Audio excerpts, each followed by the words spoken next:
Jadual harian Hana selalu sibuk. Jadi, saya kekal sihat dengan Vida C. Dengan vitamin C yang cukup setiap hari, tiada apa pun yang boleh menghalangi saya.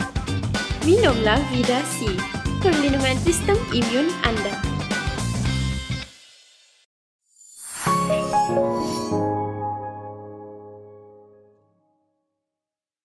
Good evening and welcome to Kini News. Many people were looking forward to more relaxed standard operating procedures after the second movement control order, which was previously slated to end on the 18th of February. However, some bad news came as several states are now set to see an extension of the MCO. Senior Minister Ismail Sabri Yaakob has announced that the second movement control order, which was set to end on February 18th, will be extended for several areas from February 19th until March 4th. The extension will be in Selangor, Kuala Lumpur, Johor and Penang, as cases are still high in these states. All other states, with the exception of Perlis, will be placed under the conditional MCO. Perlis is the only state to be placed under the recovery MCO. However, Ismail said the 10-kilometer travel limit will be removed for all the states, as many economic activities have resumed and it was no longer relevant. Interstate and inter-district movements will still be prohibited. He said the police will decide on which areas would have roadblocks, whether it is at the borders or in the state itself. Meanwhile, the Health Ministry reported 2,720 new cases of COVID-19 today. 3 of the states which will have an extension of the MCO reported the highest number of cases. Selangor had 1,300 new cases, Johor had 451 cases, and Kuala Lumpur reported 318 cases. Penang recorded 72 new cases. 8 new deaths were also recorded today, taking the death toll to 983. Prime Minister Muhyiddin Yassin has announced that the COVID-19 vaccine rollout will begin on the 26th of February and also told us that he will be among the first to be vaccinated. The first COVID-19 vaccine will arrive in Malaysia on Sunday. This was announced by Prime Minister Muhyiddin Yassin during the unveiling of the National Immunisation Handbook in Putrajaya today. Muhyiddin also announced that he would receive the vaccine on the first day of the program implementation. Bahawa vaksin Pfizer-BioNTech akan sampai di Malaysia pada 21 Februari 2021. Selanjutnya, rollout pelaksanaan program imunisasi COVID-19 kebangsaan akan bermula pada 26 Februari 2021, di mana saya sendiri akan menerima suntikan vaksin pada hari tersebut bersama-sama petugas barisan hadapan. In a press conference later, Muhyiddin said that MPs and assembly persons, which includes the opposition, will also be among the early recipients of the COVID-19 vaccine. He said they will be given the vaccine in Phase 1, as they usually meet the public due to the nature of their work. Meanwhile, Science, Technology and Innovation Minister Khairi Jamaluddin said that of the 500,000 Pfizer-BioNTech vaccines to be administered in Phase 1, 300,000 will be reserved for medical frontliners. The first phase of the program, which is until April, will involve the frontliners, followed by the second phase, which is in April until August for the high-risk groups. The third phase, which is from May 2021 until February next year, is for those aged 18 and above. The Prime Minister also called on everyone in the country to get vaccinated and shared with us some of the benefits of doing so. Prime Minister Muhyiddin Yassin has encouraged the public to take the COVID-19 vaccine, as it was free to both citizens and non-citizens and would help rejuvenate the economy. In a press conference today, he said the government impressed upon all Malaysians and non-Malaysians in the country to get themselves vaccinated. He also highlighted advantages of being vaccinated, such as the return of international travel, saying that in the future, countries may require a passport to show that you have been vaccinated in order to travel. He added that premises might prioritize those who have been vaccinated, but did not stipulate if Malaysia will be imposing such requirements. Earlier during his speech at the launch of the National COVID-19 Immunisation Programme Guidebook, Muhyiddin said that the vaccine will have a positive impact, including enabling the economic and tourism sectors to reopen. Program imunisasi menyeluruh ini adalah untuk memastikan imuniti kelompok dapat dibentuk di dalam komuniti agar dapat memutuskan rantaian penularan jangkitan COVID-19 dan akhirnya dapat menamatkan pandemik COVID-19.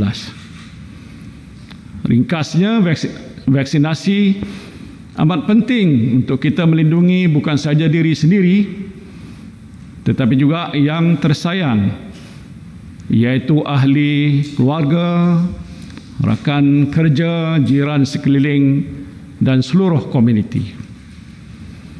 During the launch, he said the handbook that was launched today was to provide explanation on the immunization program policy. The handbook can be downloaded from the website www.vaccinecovid.gov.my. The dating website Sugarbook was blocked yesterday just hours after the Malaysian Communications and Multimedia Commission announced that they would be investigated. However, the ban did not last long for some avid users of the service. The Communications and Multimedia Commission, MCMC, blocked access to the Sugarbook website yesterday night. This came after a press release from the service regarding its membership drew renewed scrutiny. However, hours after the MCMC banned the site, the dating service emailed users with instructions on how to circumvent the block. The service revealed that it had created an alternative link to the site. It also sent out instructions to users on how to use the domain name system or DNS to bypass the block. The app can also still be downloaded.